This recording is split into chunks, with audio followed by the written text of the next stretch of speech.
Calaroga Shark Media.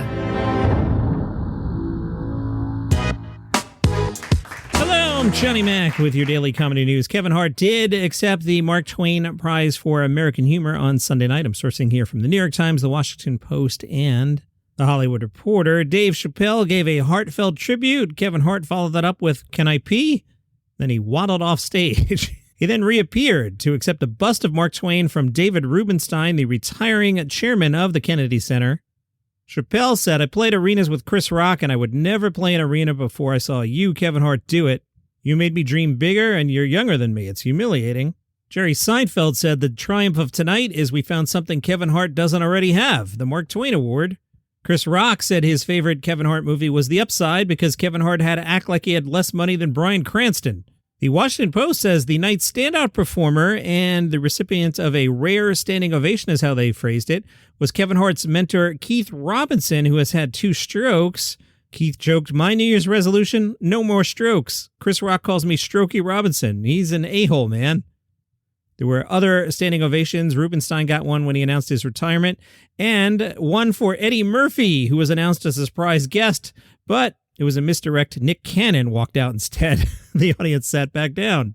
Kevin Hart said, "I didn't start doing what I was doing to get awards. I just fell in love with the idea of comedy." On the red carpet, Nikki Glaser was there and said he's just inspirational. He's one of the most naturally talented people I've met, but he also loves himself, which is not something you could say about every successful comic. J.B. Smoove said, honestly, when he was first starting out, he was a pest, but he was always picking up pieces from here or there, always learning from people and never afraid to learn. Chris Rock joked about Kevin Hart's first marriage by complimenting his appearance and saying Kevin Hart has got that second wife happiness. Other comedians who have received the Lifetime Achievement Award include Richard Pryor, George Carlin, Whoopi Goldberg, Bob Newhart, Carol Burnett, and Dave Chappelle. Bill Cosby got it in 2009, was taken back in 2019. Google Bill Cosby sexual assault if you'd like more information there. The ceremony will be broadcast on Netflix on May 11th. Gonna be honest, as I put this together, I kept thinking about that article I read to you on Friday about, I feel like this is when somebody makes the Sports Hall of Fame because they played 27 seasons and had 27 okay seasons, but never really had that great season. I feel like that's what we're doing here. Jimmy Fallon. So I was looking for clips and there don't seem to be any available yet, which is interesting. Usually that kind of thing leaks out. The one clip that did come out is Jimmy Fallon dressed in a country music artist's outfit, black with a cowboy hat, picture like a Garth Brooks kind of outfit. And he sang a song. Well, here's the song. We all love this famous Kevin, even though he's 2'11". He's the boss in any room, but from behind he looks like he's 7. You can't stop this funny fella, every movie's a bestseller. He can weather any storm, so just grab a cocktail umbrella. Yeah, we gotta give him credit, he's great at earning bread. And then after a long day of work, he takes doggy stairs to bed. Jimmy Fallon, okay. That's just 2 verses. I have a feeling that was a long 3 minutes. I don't know about that, Jimmy. Bert Kreischer and Tom Segura, they're having a 5K. They had joked about that in the past. It is now official. They will tell you about it. Slight edit here for a naughty word.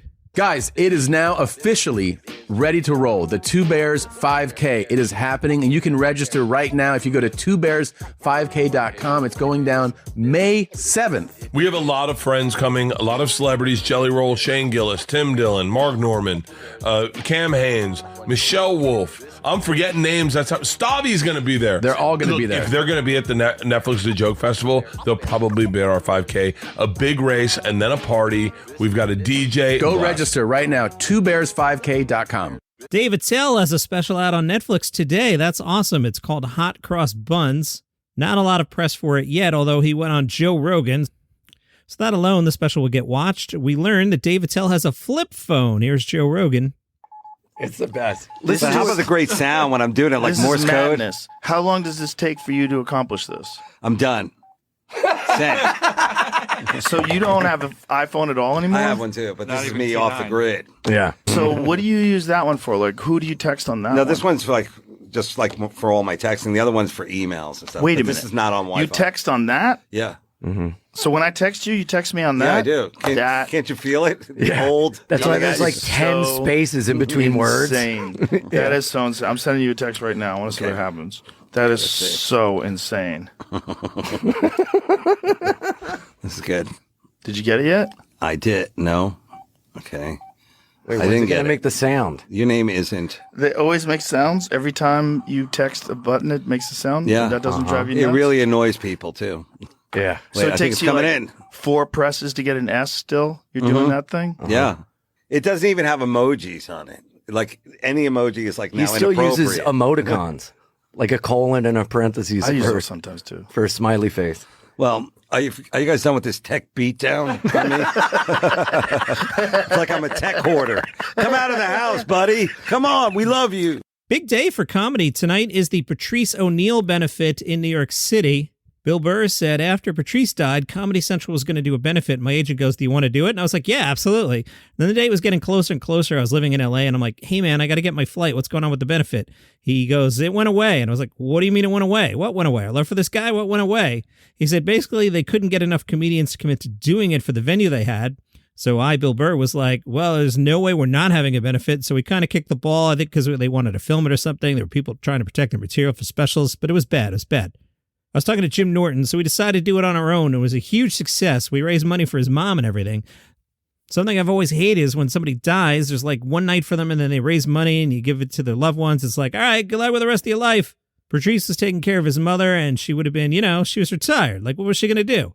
It's like one of those things in this country where we should stop yelling about politicians. We should just show them what we want them to be doing, which is we should be taking care of each other, especially a mom to lose your son. I can't even imagine the pain of that. It's the only thing she'd have to deal with is her grief. She shouldn't be thinking about how am I going to make rent or pay my health insurance, something like that. So we started doing it every year. It's a great thing. It's a nice way to have a little reunion with a bunch of comedians that I used to see all the time when I was coming up. And for younger comics, it's become a thing like people really consider an honor to be asked. It's one of my favorite things I do in this business. On the lineup tonight, Bill Burr, Rich Voss, Bonnie McFarlane, Sean Patton, Michael Che, Robert Powell III, Tim Dillon, Cypher Sounds, Marcelo Hernandez. Tickets still available. You can get in for $132. Tig Notaro's specials out today on Amazon. This one called Hello Again. From the make-believe lounge to the hallway outside her physical therapist's office, Notaro finds humor in situations ranging from the everyday to the bizarre, crafting comedy out of hallucinatory text messages, a botched meeting with a Hollywood heavyweight, and a late-night encounter with a mustache fireman, as her questioning everything. Several ways to support the show. You can go to buymeacoffee.com/dailycomedynews. Join the $2 club. What's that? You sign up. Once a month, your credit card gets hit for $2, and I sit here and I go, yes, $2. But less cynical than that. Nice, easy way to support the show, $2 membership. I'm trying to get people to sign up for my Substack. I'm recording this on Monday around lunchtime, and I was planning on writing something new. We'll see how my schedule worked out on Monday afternoon. But go to mcdpod.substack.com. The link is in the show notes. It's going to ask you, do you want to donate? Don't donate. Just sign up for free. I'm not trying to get money out of the Substack. I just want to get a bunch of followers. But the way Substack works is I have to offer you an option to give me money, but don't give me money. Just sign up for free. The Melbourne Comedy Festival continues. This is when I have to do mental math. Okay, I'm recording on Monday. You're listening on Tuesday, but Melbourne is 18 hours ahead. Is it 18? Let's see. It's 12:05 in my basement, and it's 3:05 on Tuesday already in Melbourne. So that's 15 hours. So if somebody's listening in Melbourne, they want to go down the block to the festival, it's Wednesday. So let me tell you who's playing on Wednesday. Riley Nottingham needs your help at 5:30 p.m. today. Here's a clip. Love how you record our chats for training and quality. You may just be an auto pop-up, but I know you popped up for me. And now I'm in love with a chatbot. I fell in love with a chatbot. It's like old times because I'm here in line. I'm obsessed with you. Keep me in this queue. I love how you build the tension. The wait time, it gives me an erection. And it just ends there. Toasting Aussie theater says, with songs that would make Bo Burnham proud and a delightful mix of absurdity, it's impossible not to fall in love with him. I think it's possible. Okay, TikTok musical comedy sensation and UK Musical Comedy Awards finalist Richard Lindsay brings you his musical comedy show, Always Been a Player. Let's listen. My name is Richard, and this is what my shows are like. My name is Richard, I'm sitting in the corner. Sitting in the corner, playing my corner. I'm playing my flute on the roof, yeah.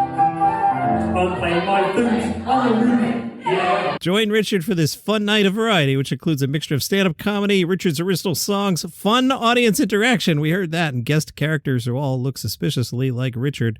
Seems like it's fun. All right, let me set up this next one. I listened to the clip and I was like, I got to tell everybody what this is. Right, The Big Banana is a tourist attraction and amusement park in the city of Coffs Harbour in Australia. The grounds of the park are set amongst a banana plantation featuring a large walk-through banana. All right, so we get the joke here.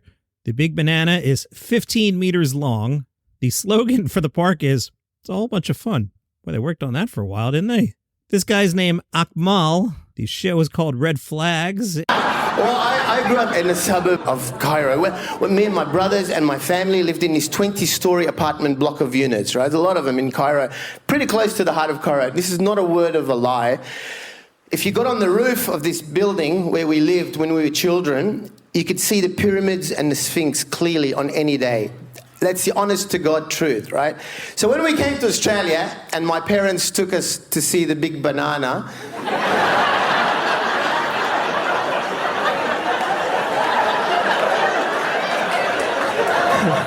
in Coffs Harbour, it was just different. It was my parents' fault because they built it up too much. They didn't know what it was. They said, let's take the kids to see the Big Banana. And they go, only 3 hours driving till we get to the Big Banana. And you go, yeah. Then you get there, it's not even that big. The Big Banana, it should be called the Adequate Banana.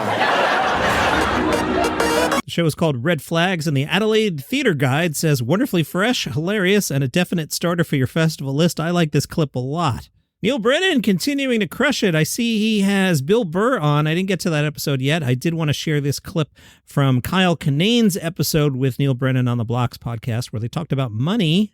I don't think stand-up should be elevated at the level that people are holding it right now. I think it's a service job. And I think it should be rewarded as such. 80 grand a year plus benefits? No, we could do a little better than that. Okay. $130? All right. Solid, for middles and then the headline. Yeah, solid feature, $130. Yeah. Clock around two a year for a headline. 2 in benefits. Yeah, $250 if you're really, you're getting all 5 shows out with overtime. If you're adding shows, all right, I'll give you 3. But then cap it there. Cap it at that. But you're jealous. Yeah. You're jealous. I'm not giving any of my money away. Right. Yeah. I mean, but I'm not doing it for free. I'm not nope, all proceeds. I'm eating it out of the dumpster later. I saw those punk rock kids too, and I'm like, I like having some things. I think part of aging or maturity or something is just accepting no, I think comedians there should be a ceiling on what we make. And also give me more money.